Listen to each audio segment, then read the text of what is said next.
Good morning, children.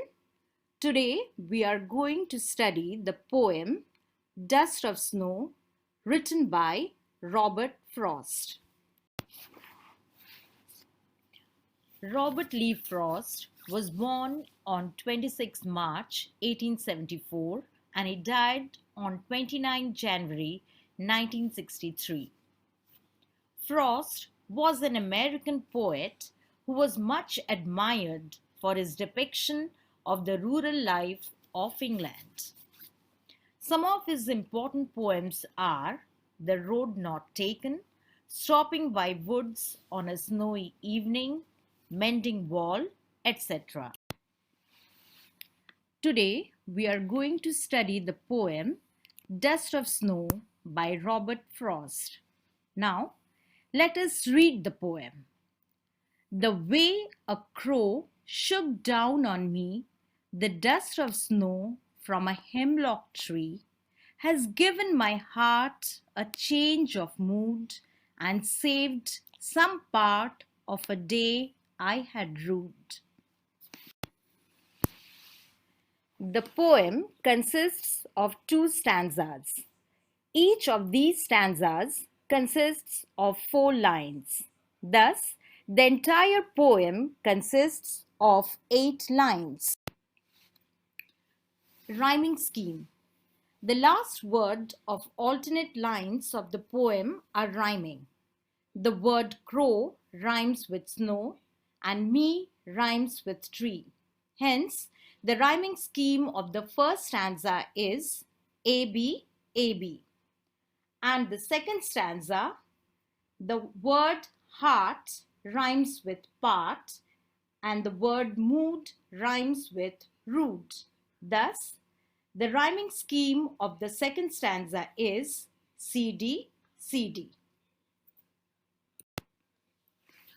Literary devices used in the poem. Alliteration. It is a literary device where 2 or more words in a phrase or a line of poetry share the same beginning of consonantal sound. Example, has given my heart. Line number 5. Has and heart are the alliterative words. Number B. And saved some part. Line number 7. Saved and some are the alliterative words. Number 2. Symbolism. Hemlock tree symbolizes sorrow. The crow, which is traditionally given a bad name as a harbinger of doom and fear, becomes a catalyst for positive change. Snow symbolizes joy. Enjambment. The continuation of a sentence without a pause beyond the end of a line or couplet or stanza. In this poem, there is no punctuation mark in the poem except the last line where there is a full stop. Irony. The contrast between reality and expectation. Hemlock tree and crow are thought to be harbingers of sorrow and death. Yet, in this poem, they are presented as messengers of happiness. A different way of presenting nature by Frost. Frost presents nature in a very different way here. Generally, poets take the birds like parrot, cuckoo, myna, peacock, etc. to write their poems. But Frost chose crow, which is not often used in poems. A hemlock tree is a poisonous plant with small white flowers. Frost did not use maple, oak, or pine tree. Instead, he chose the hemlock tree and left all the beautiful trees present in the world. Now we come to the theme of the poem. The poem expresses the significance of small things in changing one's attitude. It is a communication between nature and humans. Now we will discuss stanza 1 in details. Let me read the poem once again to you. The way a crow shook down on me the dust of snow from a hemlock tree. The poem is set in a scene where the poet is in a bad mood and is walking by a tree, a hemlock tree. Hemlock tree is a poisonous tree. As he passes by, a crow happens to throw some snow dust on him. Whether it falls on his head or shoulders is unknown, as there is no specific mention in the poem.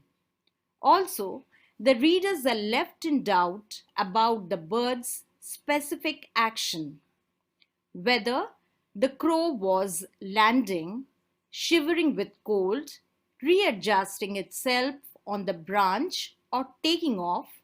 It happened to send some particles of snow upon the author.